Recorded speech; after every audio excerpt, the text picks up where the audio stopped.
Head डालेंगे optical isomerism.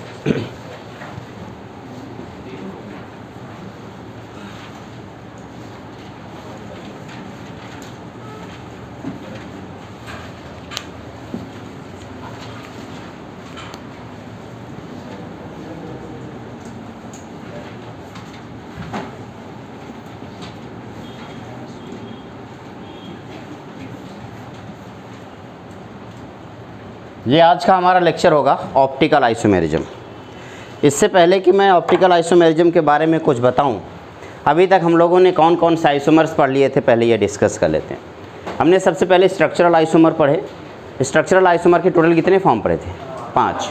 उसके बाद ज्योमेट्रिकल आइसोमर पढ़े, उसमें कितने सिस्टम पढ़े थे? 3।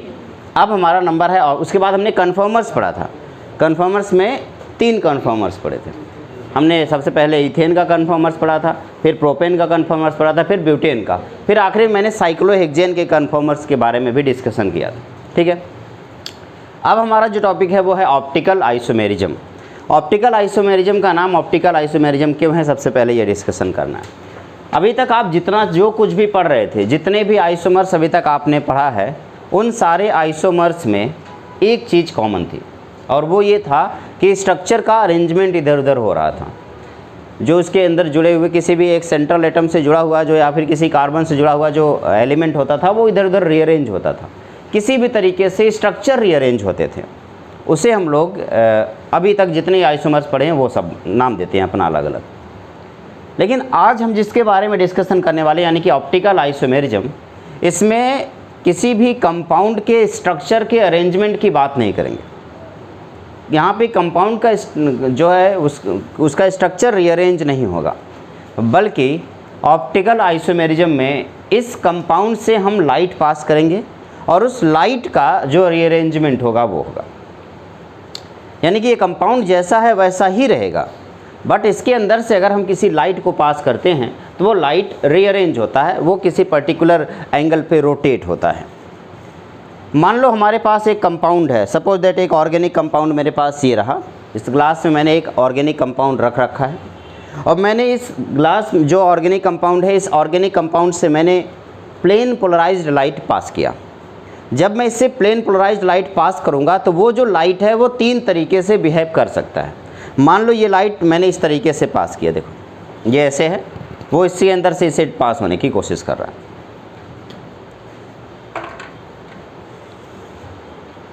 ये लाइट है और ये लाइट का अपना एक डायरेक्शन होगा, ये ऐसे रोटेट कर रहा है। ठीक है, अब लाइट तो आप सबको पता है क्या वेव नेचर होता है, तो ये ऑर्गेनिक कंपाउंड मैंने रखा, ये लाइट का रोटेशन है। ठीक है, अब इसके अंदर से पास हुआ, जब तक इसके अंदर है तब तक हमें कुछ पता चल रहा है क्या? नहीं। हमें इससे पास होने से पहले लाइट का रोटेशन अपना दिख रहा था, लाइट का अपना ये ऑसिलेशन दिख रहा था किस तरीके से। जैसे इसके बाहर से निकला तो पहला चांस हो सकता है जैसे इंटर किया था वैसे बाहर निकल जाए एज इट इज। अगर ये ऐसा हुआ तो इसका मतलब इस कंपाउंड ने इस लाइट के साथ कोई खेल नहीं किया, बिल्कुल भी नहीं, कोई छेड़खानी नहीं हुई, जैसा था वैसा ही। अब लेकिन अगर जब ये बाहर निकल रहा तो बाहर निकलते समय वो राइट साइड में इस तरीके से रोटेट होके उसके बाद ऐसे बाहर निकल सकता है ना। तो अगर ऐसा हुआ कि वो राइट साइड में रोटेट करके बाहर निकला तो हम बोलेंगे डेक्स्ट्रो रोटेटरी। कौन है? लाइट नहीं, कंपाउंड। कंपाउंड ने इस लाइट को क्या कर दिया है? राइट साइड में रोटेट कर दिया। That means this compound is dextrorotatory. अगर इसी कंपाउंड में जब लाइट शिफ्ट होगा लेफ्ट साइड में और इस तरीके से बाहर निकले तो आप कहेंगे कि ये कंपाउंड कैसा है? Laevorotatory. भैया चाहे डेक्स्ट्रो रोटेटरी हो चाहे लीवो रोटेटरी हो, दोनों के केस में ये कंपाउंड काम कर रहा है, लाइट के साथ कर रहा है या नहीं? तो इसका मतलब ये कंपाउंड ऑप्टिकली एक्टिव है। ऑप्टिकल वर्ड इसलिए यूज किया क्योंकि मैं लाइट की रेज की बात कर रहा हूँ। ठीक है, तो अगर ये कंपाउंड ऑप्टिकली एक्टिव है तो 2 चांसेस पॉसिबल हैं। या तो लाइट को प्लेन पोलराइज्ड लाइट, ये कौन सी लाइट है? प्लेन पोलराइज्ड लाइट, या तो इसको क्लॉकवाइज डायरेक्शन में रोटेट करेगा या तो इसको एंटी क्लॉकवाइज डायरेक्शन में रोटेट करेगा। अगर इसने इसको क्लॉकवाइज डायरेक्शन में रोटेट किया तो इसे डेक्स्ट्रो रोटेटरी यानी कि डी फॉर्म। अगर इसने एंटी क्लॉकवाइज रोटेशन किया तो इसे लीवो रोटेटरी यानी कि एल फॉर्म। कौन? लाइट नहीं, कंपाउंड। फिर से एक बार सुने, ऑप्टिकल आइसोमेरिज्म में मेरे पास एक कंपाउंड होता है और उस कंपाउंड से मैं एक लाइट पास करता हूं और ये लाइट होता है प्लेन पोलराइज्ड लाइट। अगर ये प्लेन पोलराइज्ड लाइट इस लाइट से पास होने के बाद सीधे निकल जाता है जैसे आया था तो इसका मतलब ये कंपाउंड ऑप्टिकली इनएक्टिव है। लेकिन अगर ये राइट साइड में या लेफ्ट साइड में रोटेट होकर के निकलता है तो इसे इसका मतलब ये कंपाउंड ऑप्टिकली एक्टिव है। लेकिन अब ऑप्टिकली एक्टिव है तो दो चांसेस है, या तो राइट साइड में रोटेट होगा या तो लेफ्ट साइड में रोटेट होगा। अगर ये राइट साइड में रोटेट होता है तो इसे डेक्स्ट्रो रोटेटरी, अगर ये लेफ्ट साइड में रोटेट होता है तो इसको लीवो रोटेटरी। क्या लाइट है लीवो रोटेटरी या डेक्स्ट्रो? नहीं, लाइट से कोई कनेक्शन नहीं। कनेक्शन किसका है? कंपाउंड से। ये कंपाउंड डेक्स्ट्रो या लीवो रोटेटरी कहलाएगा। क्या मैंने कंपाउंड में कोई छेड़खानी की है क्या? नहीं। इसके पहले जितने भी आइसोमर्स हुआ करते थे मैं कंपाउंड छेड़ता था, मैंने इसका स्ट्रक्चर बदला था, लेकिन इस बार मैंने कंपाउंड को एज इट इज एक ही जगह रखा है, उसके अंदर से लाइट पास कर रहा हूँ। क्या ये बात क्लियर हो रही है? कोई दिक्कत तो नहीं है? तो अब ये कंपाउंड डेक्स्ट्रो रोटेटरी भी हो सकता है, लीवो रोटेटरी भी हो सकता है, या ऑप्टिकली इनएक्टिव हो सकता है। 3 केसेस पॉसिबल है। कोई दिक्कत है किसी को? खत्म ऑप्टिकल आइसोमर्स, बस इतना ही तो है। चलो अपने अपने घर जाओ। ऑप्टिकल आइसोमेरिज्म, ऑप्टिकल आइसोमेरिज्म में लिखेंगे, बोल बेटा, कोई कुछ बोल रहा है? ऑप्टिकल आइसोमेरिज्म लिखिए, a compound which can rotate plane polarized light, a compound which can rotate plane polarized light either clockwise or anti-clockwise, a compound which rotate plane polarized light either clockwise or anti-clockwise.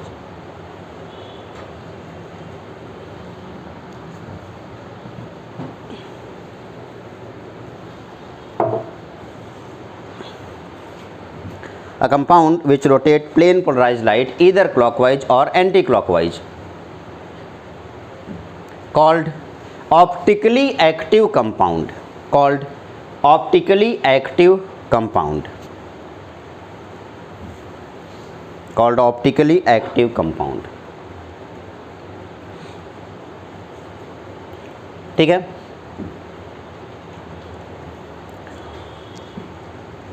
And the process is known as optical isomerism, and the process is known as optical isomerism.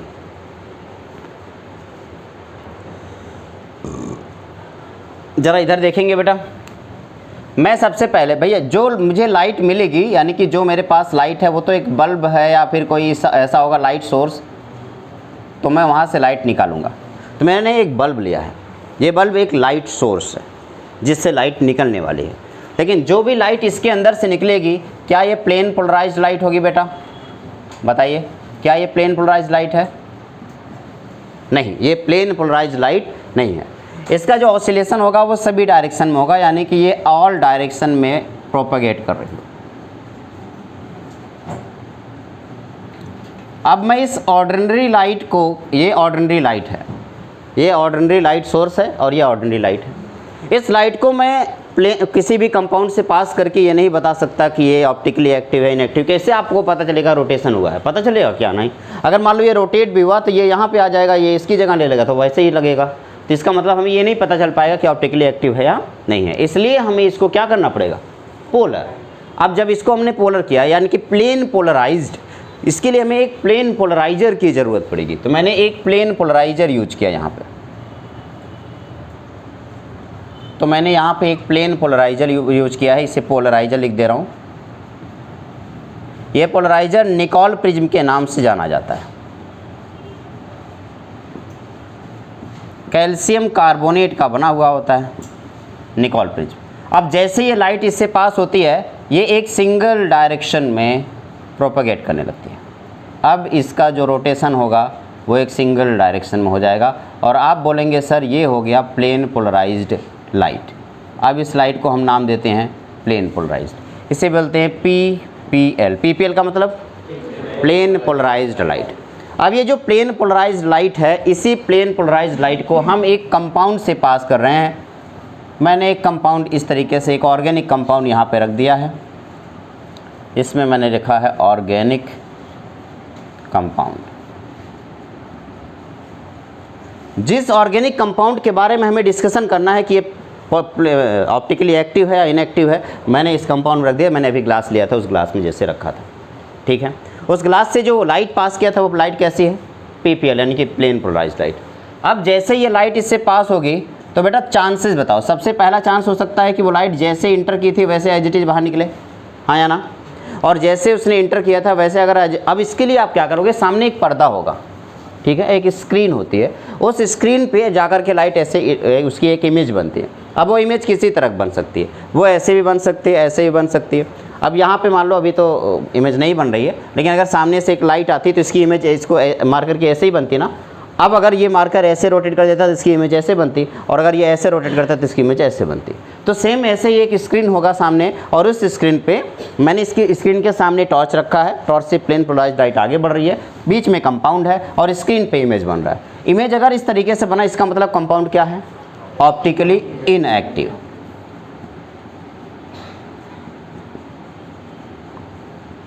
और अगर ये right side में clockwise direction में rotate हुआ है, होना क्या चाहिए था बेटा, जैसे था ये था, और ये क्लॉकवाइज डायरेक्शन में रोटेट हुआ है। ये रोटेशन कौन सा है, क्लॉकवाइज डायरेक्शन में रोटेशन।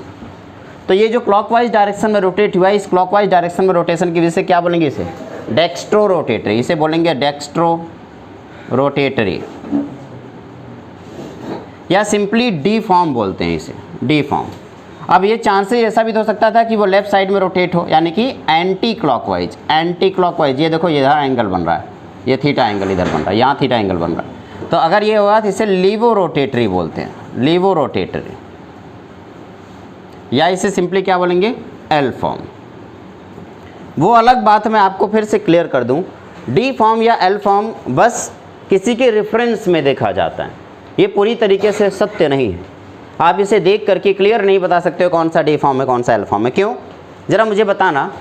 एक सिंपल सा एग्जांपल है, एक मोटरसाइकिल वाला बड़ी तेज़ी से मोटरसाइकिल आप और हमारे बीच में ऐसे लेके गया, पुलिस उसकी पीछा कर रही है, और अगर पुलिस ने हमसे पूछा कि भैया मोटरसाइकिल वाला किधर गया, तो मैं क्या बोलूँगा, लेफ़्ट से राइट गया है। आप क्या बोलोगे, राइट से लेफ़्ट गया। तो आप सही हो या मैं सही हूँ, हम दोनों सही हैं, लेकिन दोनों तो सही हो नहीं सकते क्योंकि पुलिस वाला कन्फ्यूज, वो समझ नहीं पा रहा राइट से लेफ़्ट गया, लेफ़्ट से राइट। तो मैं टीचर हूँ तो मेरी बात मानेगा। कोई कभी गलत नहीं होता, इस पूरी दुनिया में कोई भी कभी गलत नहीं होता, बशर्ते देखने का अपना अपना नज़रिया होता है। हर एक डिसीजन जो भी कोई लेता है, चाहे आप हो चाहे मैं हूँ, वो हमेशा अपने हिसाब से सही डिसीजन लेता है, वो दूसरे के लिए गलत होता है। इसीलिए कभी किसी को जज मत करना, कभी भी नहीं। अगर कोई बुरा काम कर रहा है तो इसका मतलब वो अपने हिसाब से अच्छा कर रहा है, उससे गलती हो जा रही थी, क्या करें।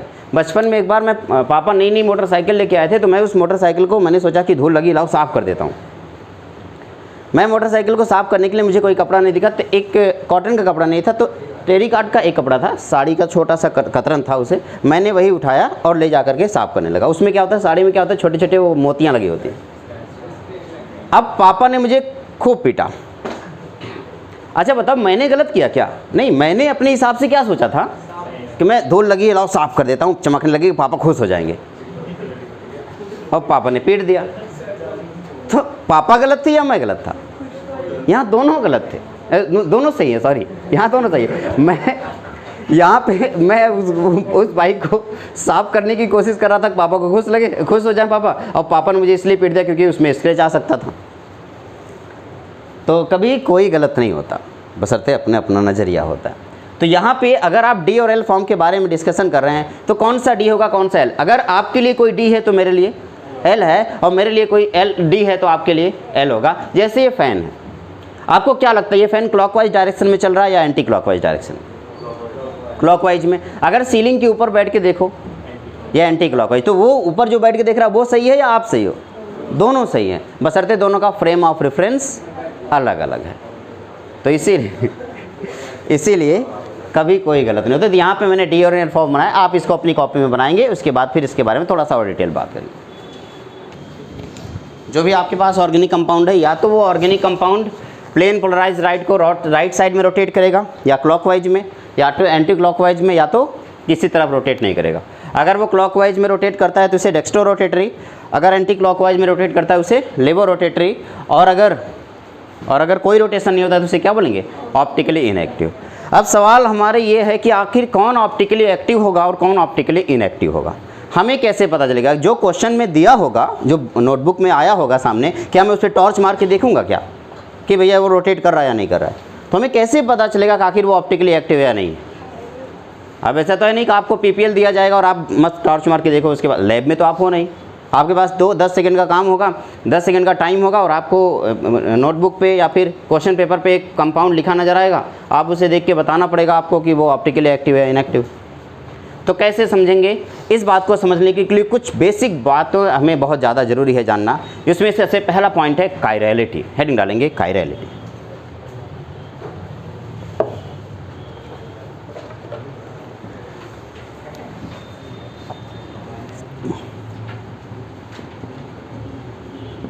कायरलिटी या इसी को डिसिमेट्री बोलते हैं।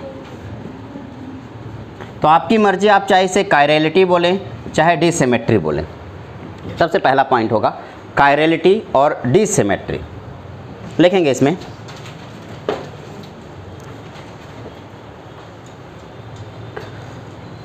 If a molecule does not have any element of symmetry, a compound which does not have any element of symmetry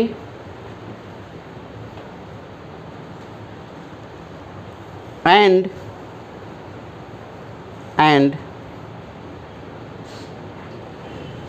is non superimposable on its mirror image.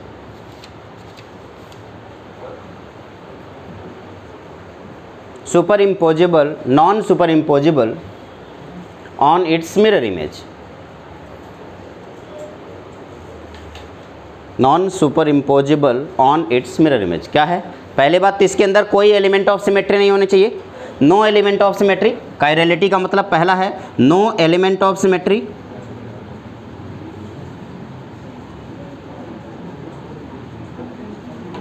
And दूसरा है नॉन सुपरइम्पोजिबल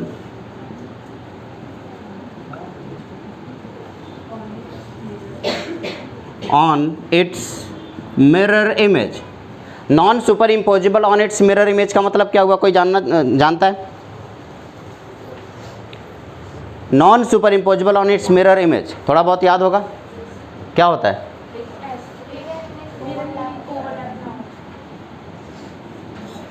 देखो, जैसे मान लो ये मेरा हाथ है, इस हाथ और इस हाथ को अगर मैं एक दूसरे के सामने रखूं तो क्या ये इसका मिरर इमेज है? एग्जैक्टली दिख रहा है मिरर इमेज, है ना? ह्यूमन बॉडी अपने आप में एक मिरर इमेज होती है, बशर्ते आप डिफेक्टिव पीस ना हो। अगर आप पूरी तरीके से फिट हैं, एबनॉर्मल नहीं है, नॉर्मल इंसान है, तो आपकी बॉडी एक दूसरे की मिरर इमेज होगी। आप किसी शीशे में, एक शीशा लगा हुआ है और आप उस शीशे में जाइए और इस तरीके से 50% आप ऐसे खड़े हो जाइए। आप सामने से किसी को बोल दीजिए फ़ोटो खींचिए, आप जब फ़ोटो खींचेंगे तो आपको 50% जबकि पोर्शन मिरर के पीछे है, लेकिन आपकी मिरर में इमेज पूरी आएगी, आप पूरे दिखेंगे। क्यों ऐसा हो रहा है? इसका मतलब आपकी बॉडी का, अगर मैं यहाँ से किसी को पूरी तरीके से ढक दूँ एक तरफ, तो जो एक तरफ मिल रहा है उसी का कॉपी पेस्ट कर दो दूसरी तरफ, तो आपकी बॉडी पूरी तरीके से बन जाएगी। किसी को एक बार भीम ने मारा था, ऐसे नाम सुना है किसी? जरासंध। जरासंध का नाम सुना है किसी ने? उसको जब भीम मार रहे थे तो उन्होंने उसका जो पैर पकड़ करके बीच से इसे चीर दिया था और चीर करके ये ऐसे फेंक दिए थे। उसके अंदर पावर थी, पता नहीं मैग्नेटिक पावर क्या थी, वो साउथ पोल और नॉर्थ पोल दोनों रहा होगा, वो खींच करके आपस में आके फिर से जुड़ जाता था और फिर उससे चीर के से फेंकते थे, फिर जुड़ जाता था। और कृष्ण ने क्या किया? एक पत्ते को ऐसे चीरा, देखो हिंट उन्होंने क्या दिया, ऐसे फेंका, उनका ऐसे फेंको। तो अब जा कर के भीम ने उसको ऐसे चीर के इस वाले पोर्शन को इस तरफ फेंका और इस वाले पोर्शन को दूसरी तरफ। अब देखो दोनों साउथ पोल बन गए, तो दोनों एक दूसरे को रिपेल करेंगे। तो बॉडी का वो जो पोर्शन है वो एक दूसरे के पास नहीं आ पा रहा। इससे एक चीज़ तो हमें पता चल गई कि इसका मतलब ह्यूमन बॉडी सिमेट्रिकल होता है। पहले से ही पता चल रहा है कि ह्यूमन बॉडी सिमेट्रिकल होता है। अगर ऋतिक रोशन की बॉडी सिमेट्रिकल है? नहीं। क्यों? 6 उंगलियां हैं, तो उसकी बॉडी में कोई मिरर इमेज बनेगा? नहीं बनेगा, एक उंगली ज़्यादा एक्स्ट्रा है। तो एक तरफ उसे छंगुड़ बोलते हैं, छंगुड़ बोलते हैं 6 उंगलियों वाला। हाँ, छंगुड़ का मतलब होता है 6 उंगलियों वाला, 6 छंगुल, 6 अंगुल, तो 6 उंगलियों वाला है, वो सिमेट्री नहीं है। तो यहाँ पे हमारी बॉडी जो है वो सिमेट्रिकल है।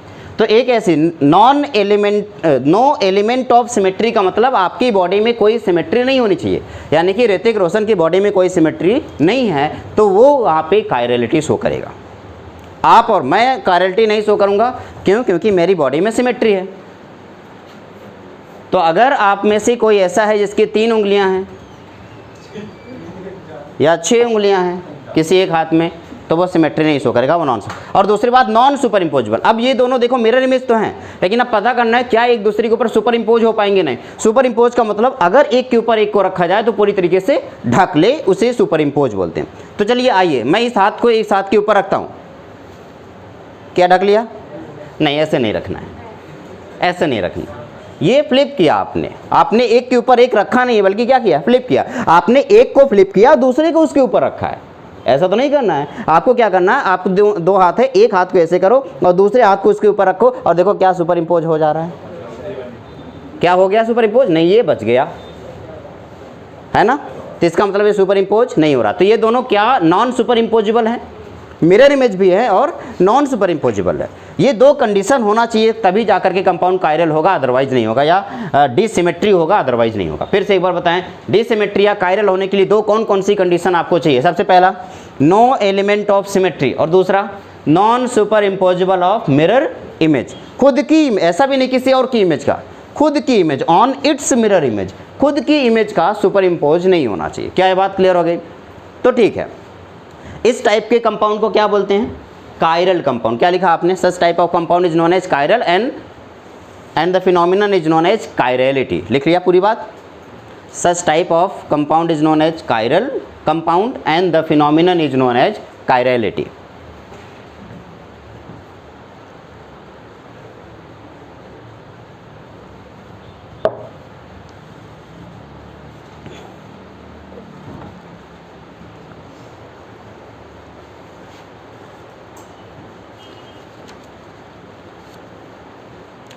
ठीक है, दूसरा additional link, optical activity.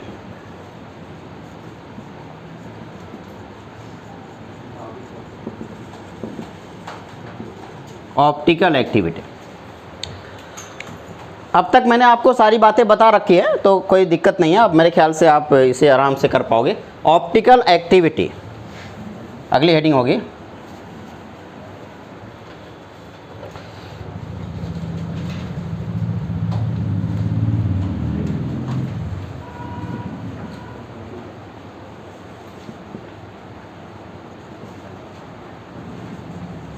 Optical activity लिखें। Compound having at least 1 chiral centre, chiral centre का मतलब chiral carbon, compound having at least 1 chiral centre और कायरल कंपाउंड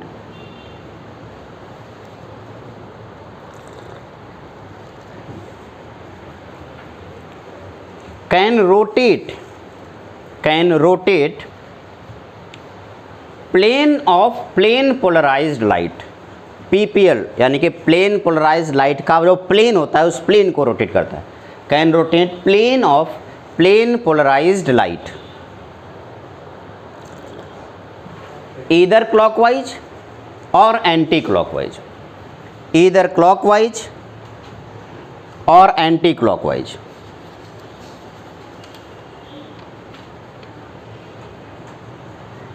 ईदर क्लॉकवाइज और anticlockwise. Called optically active compound, called optically active compound.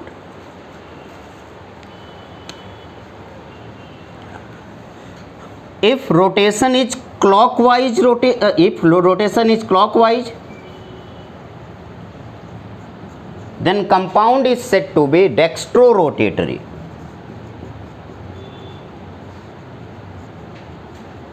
If rotation is clockwise, then compound is said to be dextrorotatory or D form.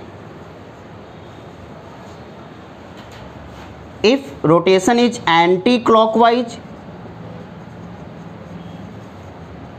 then compound is said to be levorotatory or L form.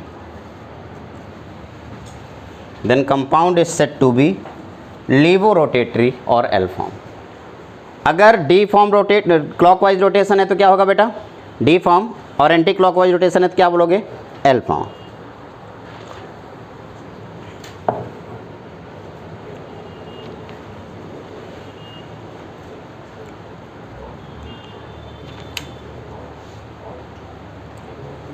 D form को plus sign से, ये जो D form है इसको plus sign से और L form को minus sign से भी बहुत सारे बुक में अलग अलग रिप्रेजेंट किया गया.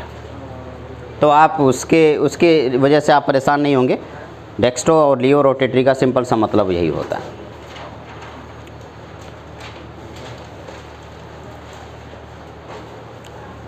नेक्स्ट हेडिंग डालेंगे optical rotation and its dependency.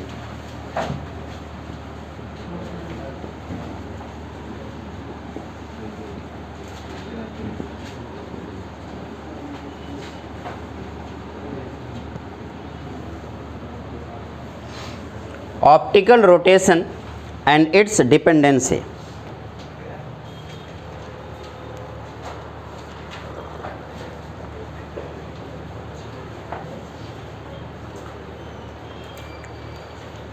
देखें, optical rotation, the optical rotation is depends on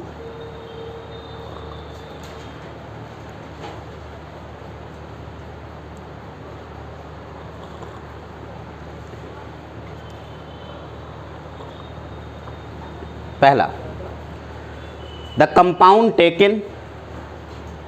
कौन सा कंपाउंड आप लेकर के रोटेट करा रहे हैं? सबसे पहला कंपाउंड टेकन.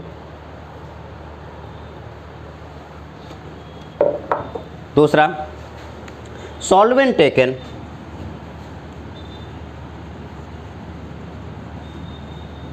सॉल्वेंट टेकन यानी कि जो भी कंपाउंड आपने मिलाया है वो कंपाउंड कौन से सॉल्वेंट में है. तीसरा कॉन्सेंट्रेशन ऑफ सॉल्यूशन.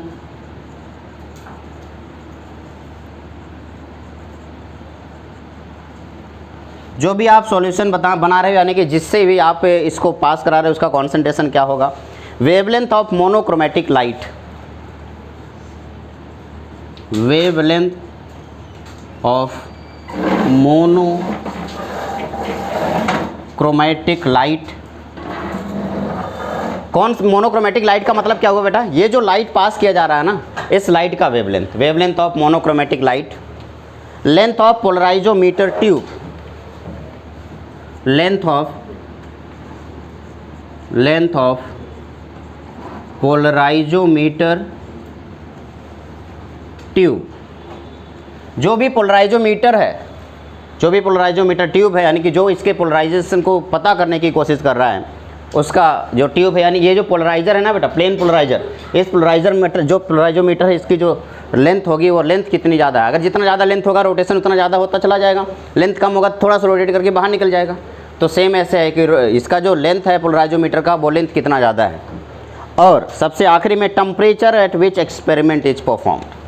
सबसे 6th पॉइंट है टेम्परेचर. ये वो सारे पॉइंट है जिस पर आपका रोटेशन डिपेंड करता है कि वो रोटेशन कितना होगा. एक बार वापस से सारी बातें फिर से सीख लें. सबसे पहले हम लोगों ने क्या किया? ऑप्टिकल आइसोमेरिज्म में क्या देखा कि आखिर वो कि अगर मैंने किसी ऑर्डिनरी लाइट को, ये जो ऑर्डिनरी लाइट है इसको किसी प्लेन पोलराइजर से पास किया तो पीपीएल बन जाता है. पीपीएल को ऑर्गेनिक कंपाउंड से पास करते हैं तो वो या तो राइट साइड में रोटेट होगा या तो लेफ्ट साइड में रोटेट होगा, या जैसा है वैसे रहेगा. ठीक है बेटा. तो अगर जैसा है वैसा रहेगा तो optically inactive. Right side rotate हो रहा है तो D form, left side rotate हो रहा है तो एल फॉर्म. इधर देखो, अब हमें ये पता करना है कि रोटेशन होगा या नहीं होगा, तो इसके लिए हमें कायरलिटी पता करना होता है. कायरलिटी का मतलब होता है कोई भी सिमेट्री, एलिमेंट ऑफ सिमेट्री नहीं होनी चाहिए. दूसरी बात भी नॉन सुपर इम्पोजिबल होना चाहिए. अगर कोई कंपाउंड है उसका मिरर इमेज उसके ऊपर नॉन सुपर इम्पोजिबल होना चाहिए, तभी जाके कायरलिटी होगी, अदरवाइज नहीं होगी. अब ऑप्टिकल एक्टिविटी पता करने के लिए हो सकता है रोटेशन जो है क्लॉकवाइज एंटी क्लॉकवाइज, अगर वो क्लॉकवाइज रोटेट कर रहा है dextrorotatory, anticlockwise rotate कर रहा है तो लीवो रोटेटरी। अब ऑप्टिकल रोटेशन की बात करते हैं किन किन बातों पे डिपेंड करता है। तो सबसे पहला कंपाउंड, जो भी कंपाउंड आपने लिया है इसके अंदर वो कंपाउंड कौन सा है, उस कंपाउंड को बनाने के लिए कौन सा सॉल्वेंट आपने यूज किया है और उसका कॉन्सेंट्रेशन कितना यूज किया है, तब इन तीन बातों पर डिपेंड करेगा। जो लाइट इसके अंदर से पास हो रही है उसका वेवलेंथ कितना है। मोनोक्रोमेटिक लाइट का सिंपल सा मतलब कोई बता सकता है, यानी कि एक सिंगल वेवलेंथ वाला लाइट मोनोक्रोमेटिक लाइट कहलाता है। और लेंथ ऑफ पोलराइजोमीटर, पोलराइजोमीटर जो भी आपने पोलराइजर लिया है उस पोलराइजोमीटर का लेंथ जितना ज़्यादा होगा रोटेशन उतना ज़्यादा होगा। और सबसे आखिरी में टेम्परेचर, जिस टेम्परेचर पे आप इसको परफॉर्म कर रहे हो, टेम्परेचर अगर चेंज होगा तो इसका जो रोटेशन है वो भी चेंज हो जाएगा। ठीक है,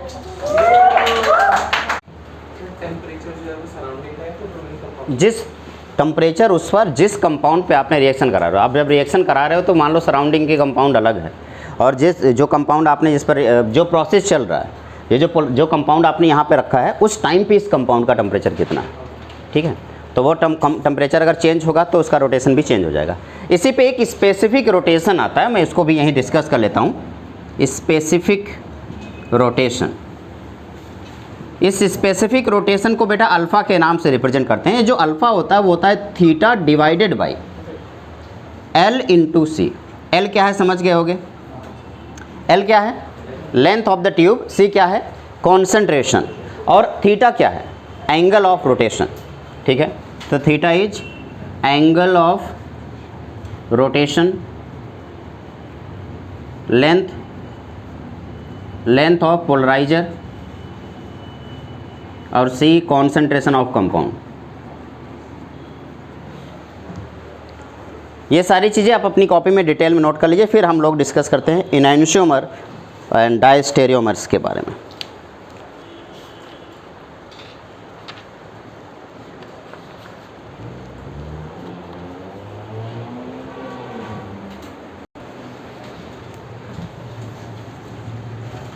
इनैंशियोमर या इसी को इनैंशियोमॉर्फस बोलते हैं, या इसी को ऑप्टिकल एंटीपॉड बोलते हैं। इनमें से कुछ भी नेम यूज किया गया हो, किसी अलग अलग बुक आप पढ़ेंगे उसमें अलग अलग बुक में अलग अलग नाम यूज किया गया है, तो कोई फ़र्क नहीं पड़ता क्या नाम यूज किया गया है, बस सिंपली आप इसे जानेंगे इनैंशियोमर के नाम से। इनैंशियोमर का मतलब एक ऐसा कंपाउंड जो अपने मिरर इमेज का नॉन सुपर इम्पोजिबल होता है। Non super imposable mirror image अगर है तो वो एक दूसरे का क्या कहलाएंगे इनैंशियोमर। लिखेंगे pair of isomer which are non super imposable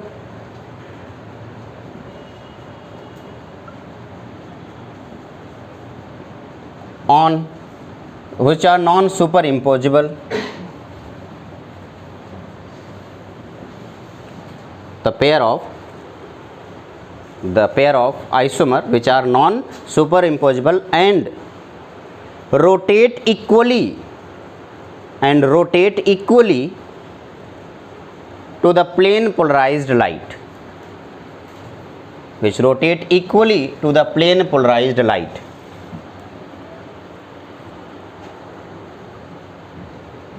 But in opposite direction,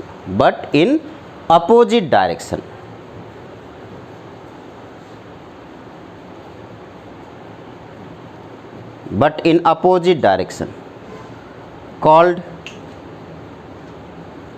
enantiomer। आइए एक छोटे से एग्जाम्पल से समझने की कोशिश करते हैं। इससे पहले कि एनैंशियोमर के बारे में बात करें, नॉन सुपर इम्पोजिबल के बारे में बात किया गया है, तो क्या आपने कायरलिटी के बारे में थोड़ा सा जानने की इच्छा रखी होगी कि आखिर कायरल कार्बन क्या होता है। अभी जब मैंने बताया था ना कि एटलीस्ट वन कायरल कार्बन, तो हो सकता है आपके दिमाग में क्वेश्चन आया होगा आखिर कायरल कार्बन क्या होता है। तो कायरल कार्बन बेटा वह एक ऐसा कार्बन है, कायरल कार्बन एक ऐसा कार्बन है जिसके पास सारे ग्रुप डिफरेंट है, all groups are different, all attached groups are different। जितने भी उसके साथ ग्रुप जुड़े होंगे सब अलग होंगे, उसे कायरल कार्बन बोलेंगे। मान लो यहाँ पे P, Q, R और S, मैंने एक कार्बन बना है उसके साथ जुड़े हुए सारे ग्रुप अगर अलग अलग हैं तो आप उसे बोलते हैं कायरल कार्बन, और उसके ऊपर एक स्टार बना देते हैं, इससे पता चलता है ये कायरल कार्बन है। अब मैं एक एग्जाम्पल लेके चल रहा हूँ, ध्यान से सुनना। एक एग्जाम्पल है मेरे पास, जैसे मैंने लिखा C और यहाँ लिखा COOH और एक तरफ लिखा मैंने CH3, इस तरफ मैंने लिखा OH और इस तरफ मैंने लिखा H। मान लो मैंने एक कंपाउंड ऐसे बना दिया। क्या इस कंपाउंड में कोई कायरल सेंटर आपको दिख रहा है, हाँ या ना? बताओ, क्या कोई कायरल सेंटर दिख रहा है? ये सुनो, कौन सा वाला? यही वाला है, ये वाला आपका कायरल। क्यों? क्योंकि इधर COH जुड़ा हुआ है, नीचे CH3 जुड़ा हुआ है, एक तरफ हाइड्रोजन है और एक तरफ OH है, तो ये कार्बन कौन सा कार्बन हो गया?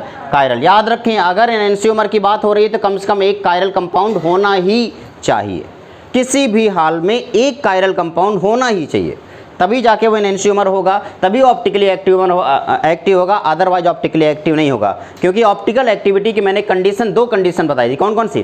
पहला, non superimposable on its mirror image, और दूसरा कैसा होना चाहिए? एटलीस्ट 1 कायरल सेंटर होना चाहिए। अगर ये 2 कंडीशन फॉलो करा तभी ऑप्टिकली एक्टिव होगा, अदरवाइज ऑप्टिकली एक्टिव नहीं होगा। तो मैंने एक कायरलिटी यहाँ पे ऐसे लिखा दी। मैं इसका मिरर इमेज बना रहा हूँ, ध्यान से सुनना। जब मैं इसका मिरर इमेज बनाऊंगा बेटा, ध्यान से सुने और बताएं। जैसे मैंने इसका मिरर इमेज बनाया, ये कार्बन यहीं पे रहा, ये OH किधर आएगा? इस तरफ, ये रहा OH। मिरर इमेज की खास बात क्या होती है कि जो मिरर के जितने डिस्टेंस पे होता है उतने ही डिस्टेंस पे आगे चल के उसकी एक इमेज तैयार होती है। यही तो आपने फिजिक्स में पढ़ाया गया है। तो ये रहा कार्बन, ये रहा OH, इस तरीके से। और इसके ऊपर क्या बना बेटा? COOH, और नीचे क्या है? CH3, और इस तरफ क्या है? H। क्या ये दोनों एक दूसरे के मिरर इमेज दिख रहे हैं, हाँ या ना? अगर ये दोनों एक दूसरे के मिरर इमेज दिख रहे हैं तो अभी पता करना है क्या सुपर इम्पोज होंगे या नहीं होंगे। इसके लिए मैं क्या करता हूँ, इसको उठाऊंगा और ऐसे करके इसके ऊपर रख दूँ, तो COH के ऊपर कौन गया? सुपर इम्पोज हो गया। CH3 के ऊपर कौन आया? सुपर इम्पोज हो गया। लेकिन OH के ऊपर कौन आया? तो क्या ये सुपर इम्पोज हुआ? तो इसका मतलब ये मिरर इमेज तो हैं और सुपर इम्पोज नहीं हो रहे हैं। तो अगर कोई non super imposable mirror image है, दैट मीन्स क्या होगा? एनेंशियोमर। एनेंशियोमर एक ऐसा कंपाउंड है जो non super imposable mirror image बनता है। सुपर इम्पोजेबल मिरर इमेज, मैं लिख देता हूँ पूरी बात। तो अगर non super imposable mirror image है तो वो पेयर जो है उसी को हम एनेंशियोमर बोलते हैं। तो ये दोनों पेयर एक दूसरे के एनेंशियोमर कहलाएंगे। अब अगर ये दोनों पेयर एक दूसरे के एनेंशियोमर कहलाएंगे तो मैंने साथ ही साथ एक और बात लिखवाई है कि एक और दोनों एक दूसरे, जो प्लेन पोलराइज्ड लाइट है उसको इक्वल अमाउंट में रोटेट करेंगे। यानी कि अगर इसका रोटेशन 30 डिग्री है तो इसका रोटेशन भी कितने डिग्री का होगा? 30 डिग्री का। बशर्ते अगर इसका रोटेशन 30 डिग्री क्लॉकवाइज है तो इसका रोटेशन 30 डिग्री एंटी क्लॉकवाइज होगा, अपोजिट डायरेक्शन में। अब इस बात को पता करने के लिए हम OH को देख लेते हैं। ये जो OH दिख रहा है ना बेटा, ये OH अगर राइट साइड में है तो इसे हम D फॉर्म बोलते हैं।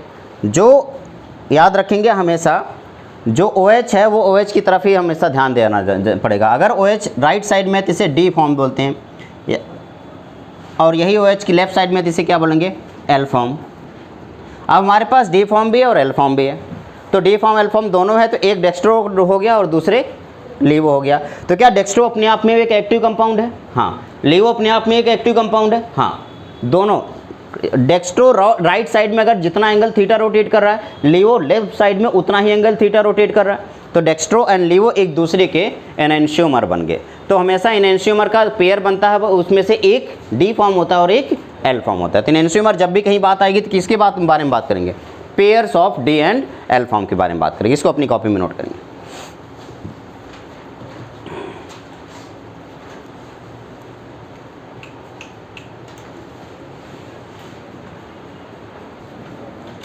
अगली हेडिंग है रेजोल्यूशन। मान लीजिए आपने कोई कंपाउंड तैयार किया, उसमें D फॉर्म भी बना और L फॉर्म भी बना, लेकिन आप सेपरेट करना चाहते हो दोनों को। तो जब भी कभी किसी रेसमिक मिक्सचर को सेपरेट करना होता है तो सेपरेशन के लिए जो प्रोसेस यूज करते हैं उसे रेजोल्यूशन बोलते हैं। हेडिंग डालेंगे रेजोल्यूशन और लिखेंगे इसमें the process of separation of enantiomer. Resolution में लिखिए the process of separation of enantiomer from their mixture. Separation of process of separation of enantiomer, process of separation of enantiomer from their mixture is known as resolution.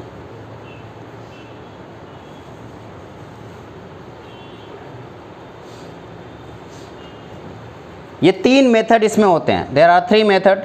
पहला है chemical method,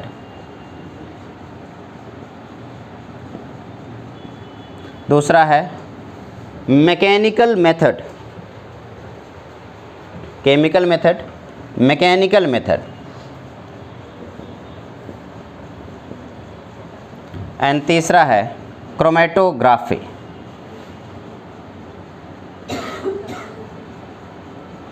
आपके पास 3 method हैं total, chemical method, mechanical method and chromatography. ध्यान देना, सबसे ज़्यादा best method जो होता है वो केमिकल मेथड होता है, ये बेस्ट मेथड।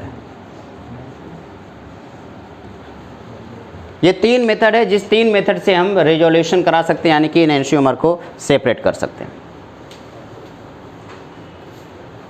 सोचो जरा,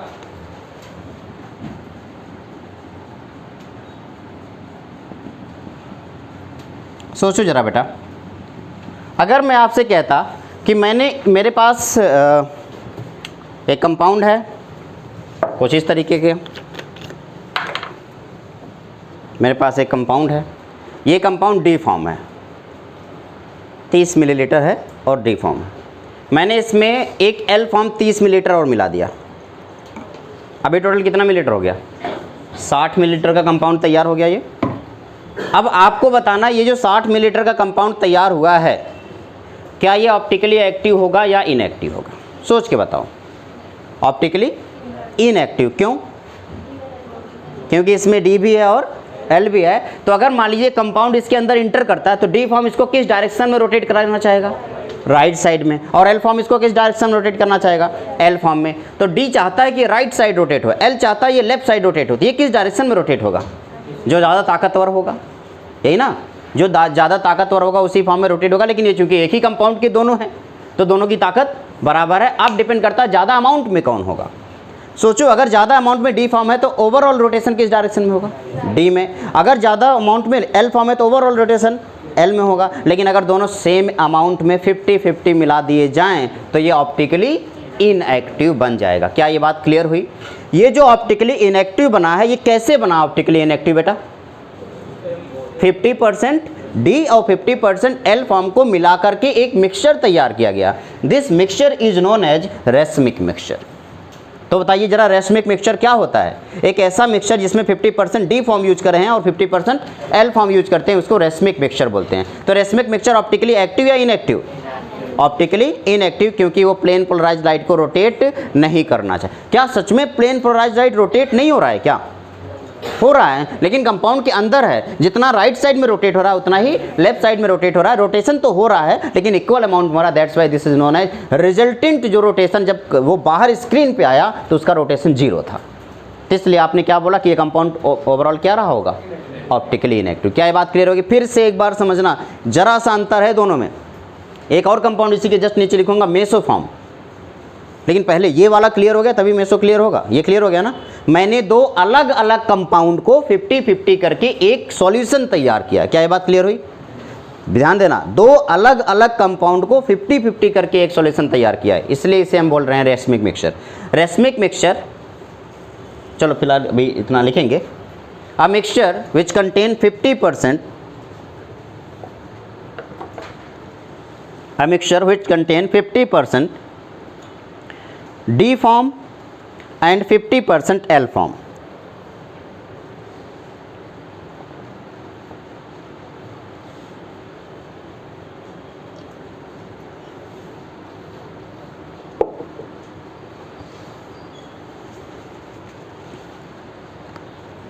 (50% D form and 50% L form) called called racemic mixture. Mixture of 50% D form and 50% L form. ठीक है, पहला पॉइंट। दूसरी पॉइंट बताओ, रेसमिक मिक्सचर ऑप्टिकली एक्टिव या inactive? Optically inactive. Very good. अब मुझे बताओ, एक्सटर्नल कंपनसेशन है या इंटरनल कंपनसेशन? इंटरनल या एक्सटर्नल? एक्सटर्नल। एक ही कंपाउंड में ये इनएक्टिविटी नहीं हो रही है, 2 अलग अलग कंपाउंड को आपस मिला रहे हैं तब जाके ये इनएक्टिव हो रहा है। क्या एक ही कंपाउंड है? नहीं, दो अलग अलग कंपाउंड, मैंने पहले 50% डी फॉर्म लिया था, फिर मैंने क्या किया 50% एल फॉर्म लिया, तब जाकर के ये इनएक्टिव हुआ है, पहले से इनएक्टिव नहीं है, इसलिए इसे एक्सटर्नल कंपनसेशन के नाम से जानते हैं।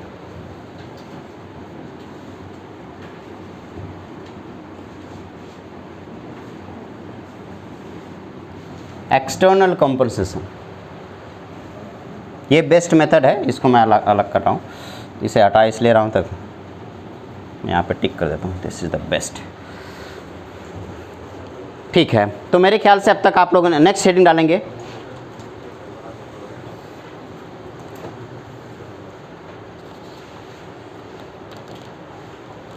Meso isomer.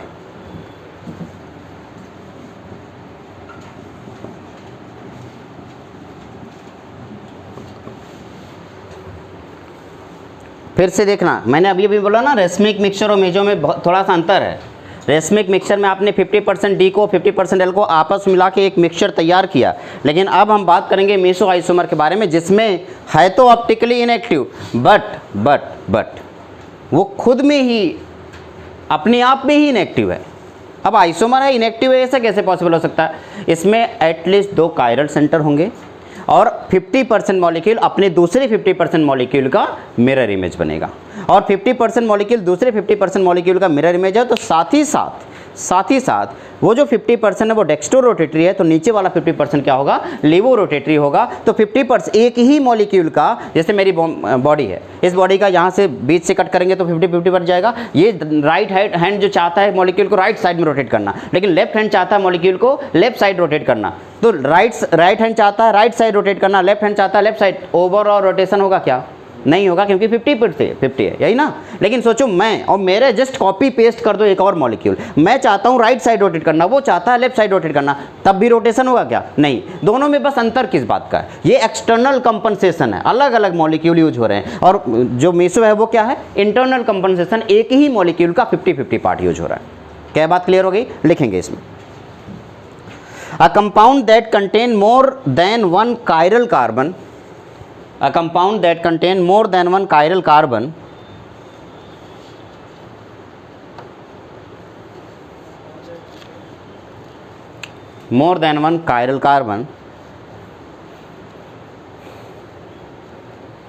and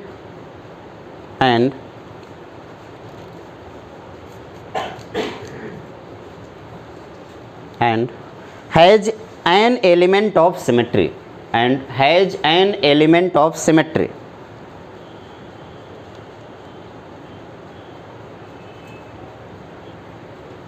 called mesoisomer.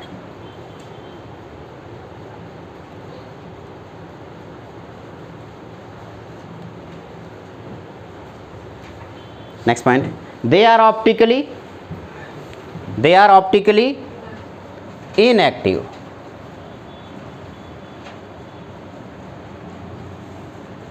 Due to, बताओ इस बार इंटरनल या एक्सटर्नल लिखूं मैं? Due to internal compensation.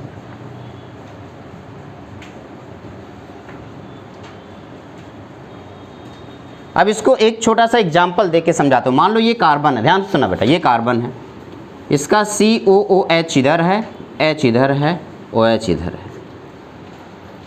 एक दूसरा कार्बन है, इसका OH इधर है, H इधर है, और नीचे COOH। इस टाइप का मैंने एक कंपाउंड तैयार किया। ज़रा ध्यान से सुनो, बताओ मुझे, अगर मैंने इसको बीच से कट कर दिया तो आपको क्या मिरर इमेज नहीं दिख रहा है? दिख रहा है या नहीं दिख रहा है? ये चाहता है इसको राइट साइड में रोटेट करना, यानी कि डेक्स्ट्रो या लीवो, डेक्स्ट्रो। ये कंपाउंड 50% इसका डी फॉर्म बना रहा है, तो ये वाला जो कंपाउंड है ये क्या चाह रहा है बेटा? लेफ्ट साइड में रोटेट करना, यानी कि एल फॉर्म बना रहा है। कैसे चलेंगे? हाइड्रोजन से चलेंगे। ये पूरा का पूरा मॉलिक्यूलर मास बहुत ज़्यादा है, तो लोअर मॉलिक्यूलर मास से होते हुए आगे की तरफ बढ़ेंगे। हाइड्रोजन से चले, यानी लेस इलेक्ट्रोनेगेटिव एलिमेंट से चलूँगा, मोर इलेक्ट्रोनेगेटिव एलिमेंट की तरफ पहुँचूंगा। लोअर मॉलिक्यूलर मास यानी COH से होते हुए अगर मैं जाऊँगा, तो ये अगर क्लॉकवाइज डायरेक्शन जा रहा है दैट मीन डी फॉर्म, अगर एंटी क्लॉकवाइज डायरेक्शन जा रहा है दैट मीन एल फॉर्म। हालांकि एल एंड डी के बारे में भी आपको जानने की जरूरत नहीं है, क्योंकि ये तो फेल हो चुका है, फिलहाल अभी इसके बारे में जानने भी नहीं है, फिलहाल बस इतना ही समझते हो कि कैसे इंटरनल कंपनसेशन होगा। तो ये डी फॉर्म हो गया, ये एल फॉर्म हो गया, ये एल फॉर्म है और ये डी फॉर्म है। तो डी फॉर्म चाहता है राइट साइड में रोटेट करना, एल फॉर्म चाहता है लेफ्ट साइड में रोटेट करना। तो ओवरऑल रोटेशन किस डायरेक्शन में होगा? किसी डायरेक्शन में हो, क्योंकि इक्वल अमाउंट में है ना। बताओ क्या एक ही कंपाउंड का 50% चाहता है राइट साइड रोटेट करना और उसी का 50% चाहता है लेफ्ट साइड रोटेट करना? तो ये ऑप्टिकली एक्टिव या इनएक्टिव? इसको बोलते हैं मेसोफॉर्म। जरा यहाँ बताओ क्या हुआ था, यहाँ पे दो अलग अलग कंपाउंड थे, एक राइट साइड रोटेट करना चाहता था, एक लेफ्ट साइड। जैसे यहाँ पे मैंने बताया, ये क्या चाहता है, जरा बताओ, ये क्या चाहता है बेटा? राइट साइड रोटेट करना, ये डी फॉर्म है। ये क्या चाहता है? लेफ्ट साइड रोटेट करना। ये कौन सा फॉर्म है? एल फॉर्म है। तो मैंने 50% ये डी फॉर्म उठा लिया, 50% ये एल फॉर्म उठा लिया और एक मिक्सचर बना दिया। तो क्या बन गया? Racemic mixture. लेकिन मैं एक ही ऐसा कंपाउंड ले लिया, उस कंपाउंड में आप कहेंगे कि 50% पोर्शन राइट साइड रोटेट करना चाहता है और 50% पोर्शन लेफ्ट साइड रोटेट करना चाहता है। तो इसको क्या बोलेंगे? डी और एल फॉर्म। ये डी फॉर्म 50% है, 50% एल फॉर्म, एक ही कंपाउंड का। तो ये से क्या बोलेंगे? मेजो बोलेंगे। सोचो, अगर मैं ध्यान से, मैं एक छोटा छोटा दो स्ट्रक्चर बना देता हूँ। COOH, OH, H, C, और यहाँ पे लिखा OH, ये लिखा H और ये COOH। फिर से बताना, लोअर मॉलिक्यूलर मास H से होते हुए OH की तरफ गए। बताओ क्लॉकवाइज रोटेशन या एंटी क्लॉकवाइज? क्लॉकवाइज। H से होते हुए OH की तरफ, बताओ क्लॉकवाइज या एंटी क्लॉकवाइज? तो ओवरऑल कौन सा रोटेशन है? एक्स्ट्रो। तो ये पूरा का पूरा ये इसका सपोर्ट कर रहा ना, तो ये कौन सा फॉर्म हो गया? D form. अगर मैं इसी का एक और कॉपी बनाऊं, यहाँ पे लिखा OH, यहाँ पे लिखा H, यहाँ पे COOH, यहाँ पे फिर से लिखा H, यहाँ पे लिखा OH और यहाँ लिखा COOH। अब बताओ, यहाँ से होते हुए इस तरफ आएगा, कौन सा है? Anti clockwise. अब फिर से मैंने गलती कर दी, हाँ गलती कर दी, इसको OH यहाँ रखूँ, इसको H रखूँ। अब इसको इस तरफ ले आऊँ, बताओ, ये एंटी क्लॉकवाइज। क्या ये दोनों एक दूसरे को सपोर्ट कर रहे हैं? तो जब ये कौन सा फॉर्म होगा? Clockwise, D form. ये कौन सा फॉर्म होगा? L form. लेकिन ये कौन सा फॉर्म होगा? तो इस कंपाउंड का टोटल 3 फॉर्म तैयार हो रहा है। एक डी फॉर्म है, एक एल फॉर्म है और एक ही में 50-50 डी एंड 50 एल है। ये जो फॉर्म तैयार होता है इसी को बोलते हैं मीसो फॉर्म। कौन सा फॉर्म बोलते हैं? मीसो। ये है डी, ये ओवरऑल ऑप्टिकली एक्टिव होगा, ये ओवरऑल ऑप्टिकली एक्टिव होगा, लेकिन ये ऑप्टिकली इनएक्टिव होगा। इसको अपनी कॉपी में नोट करेंगे, देन हम आगे बढ़ेंगे। मैं एक मिक्सचर तैयार करूंगा और आप उस मिक्सचर को देख के बताएंगे ऑप्टिकली एक्टिव या ऑप्टिकली इनएक्टिव, और साथ ही साथ आप ये भी बताएंगे वो डेक्स्ट्रो फॉर्म है या लियो फॉर्म है। चलो, सबसे पहला मैंने कह रहा हूँ 50% मैंने डी फॉर्म डाला प्लस 50% मैंने एल फॉर्म डाला। ऑप्टिकली एक्टिव या इनएक्टिव? Optically inactive. तो क्या ये मेजो फॉर्म बनेगा या रेसमिक मिक्सचर? क्या बनेगा? रेसमिक मिक्सचर, क्योंकि मेजो फॉर्म जो है वो इंटरनल कंपनसेशन है। यहाँ पे आप एक्सटर्नली दो चीज़ों को अलग कर रहे थे, ये क्या हो गया? Racemic mixture. सोचो जरा, अगर दूसरा क्वेश्चन मैंने कहा 70% मैंने डी फॉर्म लिया और मैंने लिखा 30% एल फॉर्म। कभी कभी क्या होता है, जब कंपाउंड बनता है तो एक मेजर बनता है और एक माइनर बनता है। मान लो मेजर जो बना वो क्या है? डी फॉर्म, और जो माइनर बना वो कौन सा है? L form. उस केस में ऑप्टिकली एक्टिव होगा या इनएक्टिव? Optically active. और अगर ऑप्टिकली एक्टिव है तो कौन सा फॉर्म बनेगा? D form. क्यों? क्योंकि इसका 30% इसके 30% को ख़त्म कर देगा, लेकिन इसका 40% फिर भी बचेगा ना। तीसरा पॉइंट, अगर मैं कहूँ कि इसका मैंने 25% डी फॉर्म लिया है, यानी कि जो भी कंपाउंड बना है रिएक्शन के बाद वो इसमें से 25% डी फॉर्म बना है और 75% एल फॉर्म बना है। अब बताओ क्या होगा? ऑप्टिकली एक्टिव, लेकिन फॉर्म कौन सा होगा? L form. तो इसलिए ज़रूरी नहीं है कि जब रेसमाइजेशन हो रहा हो तो हमेशा ऑप्टिकली इनएक्टिव है, ज़रूरी नहीं है। मान लो एक रिएक्शन हो रहा है, उस रिएक्शन में रेसमाइजेशन हो रहा है, आगे मैं आपको SN1 SN2 पढ़ाऊंगा। तो SN1 में रेसमाइजेशन होता है, तो जब रेसमाइजेशन होता है तो ये जरूरी नहीं कि जो प्रोडक्ट बनेगा वो प्रोडक्ट हमेशा ऑप्टिकली इनएक्टिव होगा। वो तभी ऑप्टिकली इनएक्टिव होगा जब रेसमिक मिक्सचर बनेगा और उस दौरान 50% डी होना चाहिए और 50% एल होना चाहिए। अदरवाइज अगर थोड़ा सा भी चेंजमेंट आया तो ओवरऑल जो कंपाउंड है वो रोटेशन ऑप्टिकली एक्टिव हो जाएगा। डिपेंड करता है किसका अमाउंट ज़्यादा हो रहा है। क्या ये बात क्लियर हो रही ना? इसको जल्दी से नोट करेंगे, फिर टॉपिक को आगे बढ़ाएंगे। यही रेसमिक मिक्सचर में ही आगे बढ़ाएंगे इसको। DNL रिलेटिव कॉन्फ़िगरेशन इसके लिखने के बाद कराएंगे। पहले मैंने एक क्वेश्चन, ये क्वेश्चन है, इस क्वेश्चन को सॉल्व करने के बाद रिलेटिव कॉन्फ़िगरेशन DNL, जिसे आप DNL नोटेशन बोल रहे हैं, रिलेटिव कॉन्फ़िगरेशन जिसको मैं बोल रहा हूँ, इसे देख करके आप बिल्कुल नहीं बता सकते कि आपका कोई कंपाउंड का रोटेशन सच में कितना हो रहा है और किस डायरेक्शन में हो रहा है। अभी मैंने आपको भले बताया कि राइट क्लॉकवाइज डायरेक्शन में रोटेशन हो रहा है तो उसे डी फॉर्म बोलते हैं, और एंटी क्लॉकवाइज डायरेक्शन में रोटेशन हो रहा है तो वो एल फॉर्म होते हैं। लेकिन आप ज़रा मुझे बताओ, क्या ये एग्जैक्टली सेम है? नहीं, क्योंकि आपके लिए जो डी फॉर्म है मेरे लिए वो क्या है? L form. क्या ये एब्सोल्यूट कॉन्फ़िगरेशन बताएगा या सिर्फ रिलेटिव बताएगा? तो ये रिलेटिव है, इसीलिए हर किसी के लिए मैं ग्लिसरॉल्डिहाइड के लिए अलग प्रोसेस बताऊंगा, फॉर्मल्डिहाइड के लिए अलग प्रोसेस बताऊंगा, ग्लूकोज के लिए अलग बताऊंगा, कीटोन के लिए अलग बताऊंगा, फ्रक्टोज के लिए अलग बताऊंगा, तो कन्फ्यूजन क्रिएट हो जाता है। इसीलिए इसके बाद हमें एक नया कॉन्फ़िगरेशन पढ़ाया जाता है, जिसे हम बोलते हैं एब्सोल्यूट कॉन्फ़िगरेशन। मैंने आपको लिखवाया था ना R&S सिस्टम, ये एब्सोल्यूट कॉन्फ़िगरेशन, वो सबसे आखिरी में करवाऊँगा। तो फिलहाल इसको पहले समझ लेते हैं। इसको देखेंगे, आपने कायरल कार्बन देख लिया और OH देख लिया। OH किस तरफ है बेटा? Right side. इसे क्या बोलेंगे? D form. अगर इसी का मैं मिरर इमेज बना दूं, ये डी फॉर्म हो गया। और अगर मैं इसी का मिरर इमेज बना दूं तो ये आया OH, और ये रहा H, और ये रहा CHO, और इधर आ गया बेटा CH2OH। तो इसे क्या बोलेंगे? L form. ये एल हो गया, तो ये एल फॉर्म हो गया। तो ये हो गया ग्लिसरॉल्डिहाइड है ना, तो इसे बोलेंगे डी ग्लिसरॉल्डिहाइड। कई कई जगहों पे ऐसे लिखा हुआ है डी ब्रैकेट में प्लस, ठीक है ना? तो यहाँ के क्या बोलूँगा? L minus glyceraldehyde. चलो आप में से कोई मुझे ग्लूकोज का फॉर्मूला बताएं। ग्लूकोज का फॉर्मूला क्या है बेटा? C6H12O6। मतलब फॉर्मल्डिहाइड होता है या कीटोन होता है? फॉर्मल्डिहाइड कह रहा हूँ, एल्डिहाइड होता है या कीटोन होता है? एल्डिहाइड होता है। तो मैं यहाँ पे लिख देता हूँ CHO, ठीक है। फिर आगे कितने कार्बन है? 6 हैं, तो एक हो गया, 2 3 4 5 6, ठीक है। इसके साथ मैंने लिखा OH, ये रहा H, OH ये रहा H, ये H ये OH, ये है OH ये रहा H, और इस तरफ क्या लिख दूंगा? H यहाँ पे OH लिख दिया, ठीक है ना। ये कोई कंपाउंड हो गया।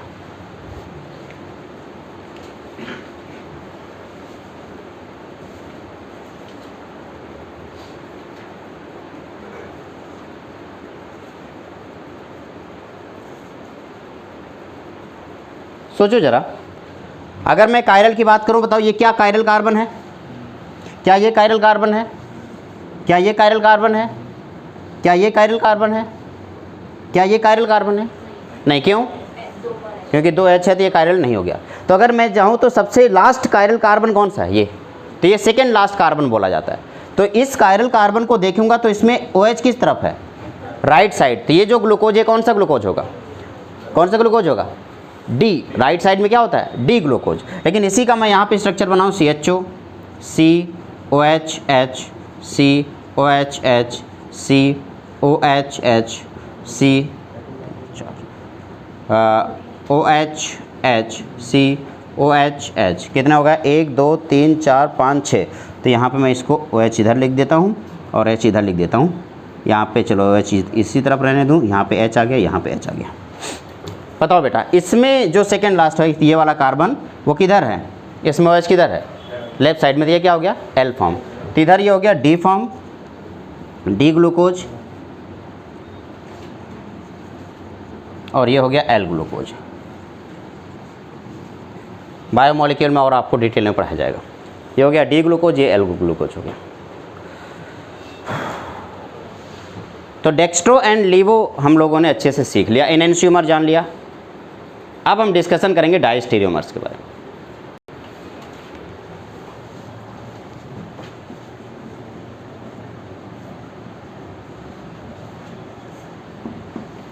सोचो, जो दो कंपाउंड मैंने अभी 2 आइसोमर लिए थे, वो दोनों अभी तक हम जिसके बारे में डिस्कशन कर रहे थे वो मिरर इमेज था। अब अचानक से मिरर इमेज ही ना हो,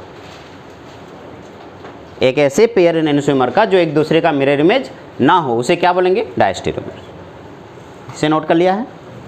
अच्छा, पहले इसे नोट कीजिए फिर जाके। डायस्टेरियोमर के बारे में हम डिस्कस कर रहे हैं पहले तो देखेंगे, लिखेंगे two compound which are not mirror image to another, two compound which are not mirror image to each other, two compound which are not mirror image to each other called diastereomer. क्या diastereomer optically active होगा या inactive होगा? वो depend कर सकता है, optically active भी हो सकता है और इनएक्टिव भी हो सकता है। आइए एक कंपाउंड, एक क्वेश्चन लूँगा और इस क्वेश्चन में पेयर्स बनाऊंगा और आप उन पेयर के बारे में बताएंगे। सबसे पहला एक क्वेश्चन लेता हूँ, बस एक ही क्वेश्चन से काम चलेगा। COOH है, यहाँ पे मैंने लिखा OH और यहाँ पे लिखा है H। मैंने एक कंपाउंड इस तरीके से बना लिया, एक सिंपल सा कंपाउंड है, मैंने एक सिंपल सा कंपाउंड ऐसे तैयार किया। क्या कोई मुझे इसका मिरर इमेज बना के दिखाएगा? बहुत ही आसान है ना बेटा। यहाँ पे लिखूँ, यहाँ पे क्या लिखूँ? OH, ऊपर COOH और इधर H, नीचे मैंने लिखा C, इस तरफ लिखा OH और इस तरफ लिखा H और यह है NH2। पहला वाला कंपाउंड है, इसका एक मैंने मिरर इमेज बनाया। दूसरे में मैं क्या कर रहा हूँ, इसको इस तरफ रोटेट कर दे रहा हूँ, ध्यान देना, इसको क्या किया, रोटेट कर दिया। तो दूसरे में जैसे मैंने इसको रोटेट किया तो ये कार्बन H, यहाँ पे OH, ये COOH, दूसरे वाले कार्बन को रोटेट किया है तो ये हुआ, यहाँ पे आया OH और यहाँ आ गया क्या बेटा, H, ये है NH2। और इस तरीके से जब मैं इसका मिरर इमेज बनाऊंगा तो कार्बन के साथ यहाँ पे क्या आ जाएगा, OH और ये रहा H, यह COOH और यहाँ पे है C और इसके साथ H और यहाँ पे आया OH और ये क्या हो गया, NH2। अब मैं इसको नाम दे देता हूँ, ये ऊपर वाला A है, ये B है और ये नीचे वाला C है और ये D है। अब मैं जो आपसे पूछूंगा आप फटाफट बताएंगे। A एंड B बताओ क्या है? A और B क्या मिरर इमेज हैं? मिरर इमेज हैं या नहीं हैं? क्या सुपर इम्पोज हो रहे हैं? नहीं, मिरर इमेज हैं और सुपर इम्पोज नहीं हो रहे हैं। तो एक दोनों के ऊपर, एक दोनों के क्या हो गए, एनैंशियोमर। तो आपने कहा ये दोनों एक दूसरे के एनैंशियोमर हैं, ठीक है। A एंड C की बात करते हैं। A और C क्या एक दूसरे के मिरर इमेज हैं? ध्यान से देखो, बताओ क्या मिरर इमेज है? नहीं, क्योंकि इसमें दोनों OH इस तरफ है, इसमें एक H है और एक OH है, तो मिरर इमेज तो नहीं हो गए। तो जब मिरर इमेज ही नहीं है तो क्या कहलाएंगे, डायस्टेरियोमर। तो ये दोनों एक दूसरे के डायस्टेरियोमर हो गया, ठीक है। अब मैंने कहा A एंड D के बारे में बताओ। A एंड D क्या है, डायस्टेरियोमर। चलो B एंड C बताओ बेटा। B and C डायस्टेरियोमर।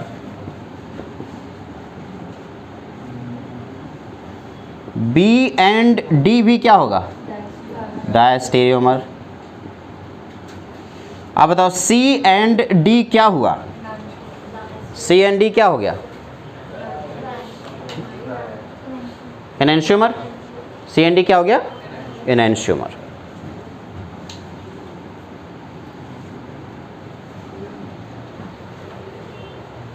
क्योंकि ये मिरर इमेज हैं लेकिन सुपर इम्पोज नहीं हो रहे। क्या ये बात क्लियर हो गई? तो ये आपका एक एनैंशियोमर ये हो गया, एक एनैंशियोमर हो गया और ये रहा आपका डायस्टेरियोमर। एक प्यारा सा सवाल और करूँगा और फिर आगे बढ़ूँगा। क्वेश्चन नंबर 2 है, मैं सिर्फ ये ऐसे लिख दे रहा हूँ, NH2 COH H COH H NH2। आइए इसका मिरर इमेज बना लेते हैं। जैसे मैंने इसका मिरर इमेज बनाया तो क्या बनेगा मिरर इमेज में बताइए। ये रहा C और यहाँ पे आया OH, ये रहा H, ये ऊपर आया NH2, नीचे आया C OH H और NH2। अब इसका मैंने स्विच कर, इसको थोड़ा सा फ्लिप कर दिया तो ये पहला था उसका पेयर बना, दूसरा बनेगा NH2 COH H CHOH NH2 और इसका एक मिरर इमेज बना देता हूँ COH H NH2 CHOH NH2। अब मैं आपसे वो पूछूंगा, ये है A, ये है B ये है C एंड ये D। आप बताएं A and B are enantiomer, पक्का? ध्यान से सुन लो, ये मीजो है। क्या है? मीजो। क्यों? क्योंकि बीच में क्या है? मिरर इमेज बन रहा है। ठीक है ना? कोई दिक्कत है क्या? यानी कि ये दोनों सेम कंपाउंड है, ये भी मीजो है और ये भी मीजो। आप कहेंगे सेम कैसे, अलग अलग क्यों नहीं है? क्योंकि ये इसके ऊपर, आपको लग रहा है कि इसके ऊपर रखने पर सुपर इम्पोज नहीं हो रहा। सुपर इम्पोज होने के दो तरीके बताता हूँ। सिर्फ ऐसे उठा के रखने से सुपर इम्पोज हो रहा है या नहीं हो रहा है ये देखना ज़रूरी नहीं है, बल्कि क्या दो बातें देखनी ज़रूरी है। सबसे पहले ध्यान सुनना, सबसे पहले तो ये दो मिरर इमेज देख लो और इस दोनों मिरर इमेज को एक के ऊपर एक रखो और देखो सुपर इम्पोज हो रहा है या नहीं। अगर हो रहा है अगर, तो फिर वो mirror image super imposable mirror image हो गया। लेकिन अगर ये मान लो ऐसा कुछ करने पर ये इसके ऊपर सुपर इम्पोज नहीं हो रहा है, तो एक और चांस है, अभी उसको भी करके आपको देखना होगा। आप इसको 180 डिग्री पे रोटेट कराएंगे और फिर इसके ऊपर रख के देखेंगे कि अब हो रहा है या नहीं हो रहा है। अगर अभी भी नहीं हो रहा है देन वो एनेंशियोमर है। रोटेशन करा के फिर देखना होगा। अगर मैंने इसको उसके ऊपर उठाया और नहीं हो रहा है तो मुझे एक और काम करना होगा। क्या करना होगा? इसको 180 डिग्री पे रोटेट करना होगा। जैसे मैंने इसको 180 डिग्री पे रोटेट किया, अब रखूंगा तो हो जाएगा। यानी कि ये दोनों क्या हैं? मिरर इमेज तो हैं और साथ ही साथ क्या हो रहे हैं? सुपर इम्पोज हो रहे हैं। तो ये सुपर इम्पोजेबल मिरर इमेज हुआ, दैट्स वाई ये सेम हो गया। ठीक है ना? और ये मीजो ये भी है, मीजो ये भी है, तो दोनों ऑब्वियसली सेम ही हैं। तो मीजो वाले हमेशा सेम कंपाउंड बोलते हैं या सिमिलर बोलते हैं। अच्छा, अब बताना A एंड C बताओ क्या है बेटा? A एंड C बताओ क्या है? मिरर इमेज है क्या? मिरर इमेज है क्या? नहीं तो क्या हो गए? डायस्टेरियोमर। बताओ A एंड D क्या है? डायस्टेरियोमर। फिर से बताना C एंड D क्या है? क्या मिरर इमेज हो रहे हैं? देखो ध्यान से, क्या मिरर इमेज बन रहे हैं? हाँ मिरर इमेज है। अब हमें ये पता करना है सुपर इम्पोज हो रहा है या नहीं। तो क्या करूं? अगर मैं इसको इसके ऊपर रखता हूं सुपर इम्पोज नहीं हो रहा तो क्या करना चाहिए मुझे? 180 डिग्री पे रोटेट करना चाहिए, फिर रखना चाहिए। क्या हो रहा है? नहीं हो रहा है। आप 180 पे रोटेट करोगे, देखो जैसे आप 180 पे रोटेट किए तो ये वाला OH फिर से यहीं आ जाएगा। आ रहा है या नहीं आ रहा है? मुझे कोई पेपर देगा एक मिनट।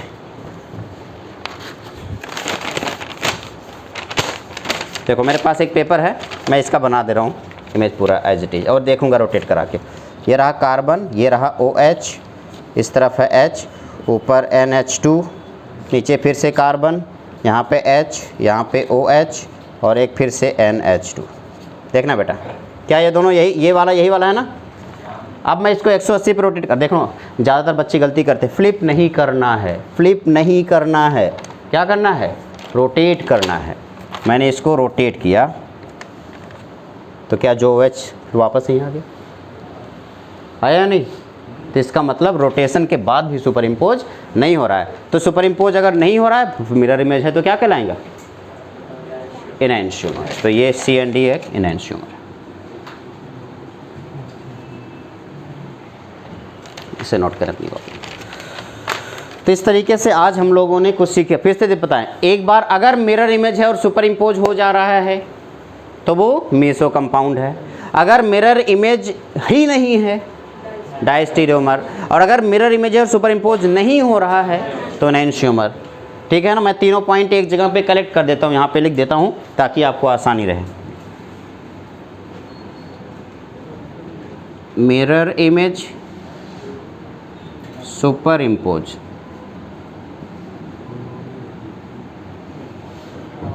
ठीक है। अगर मिरर इमेज है और सुपर इम्पोज भी हो रहा है तो क्या होगा? मीसो। ठीक है। मिरर इमेज है लेकिन सुपर इम्पोज नहीं हो रहा है तो क्या होगा? एनेंशियोमर। मिरर इमेज ही नहीं है तो आगे सुपर इम्पोज की बात करेंगे क्या? नहीं। तो क्या हो जाएगा? डाया। आप इसको अपनी कॉपी में नोट करेंगे, बहुत इंपॉर्टेंट पॉइंट यही है।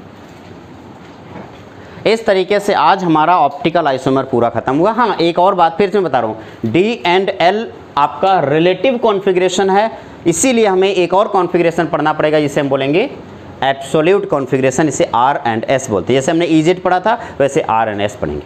ठीक है, आज का लेक्चर यहीं पे ख़त्म करते हैं। नेक्स्ट क्लास में मुलाकात होगी आर एंड एस के साथ, और फिर हम लोग देखेंगे डी और एल हमने जितना बनाया है या ऑप्टिकल एक्टिव कंपाउंड जितना बनाया है वो कितने, अगर मान लो एक कंपाउंड आपको दिया जाए और पूछा जाए इसमें टोटल कितने आइसोमर पॉसिबल होंगे तो उसको कैसे कैलकुलेट करेंगे, या कोई टोटल कितने ज्योमेट्रिकल आइसोमर पॉसिबल होंगे उसको कैसे कैलकुलेट करेंगे, ये नेक्स्ट लास्ट क्लास में करेंगे जो हमारा आइसोमेरिज्म का सबसे आखिरी क्लास होगा। हाँ, उसके बाद हमारा तीसरा सबसे इंपॉर्टेंट टॉपिक शुरू होगा जिसे बोलते हैं रिएक्शन मैकेनिज्म।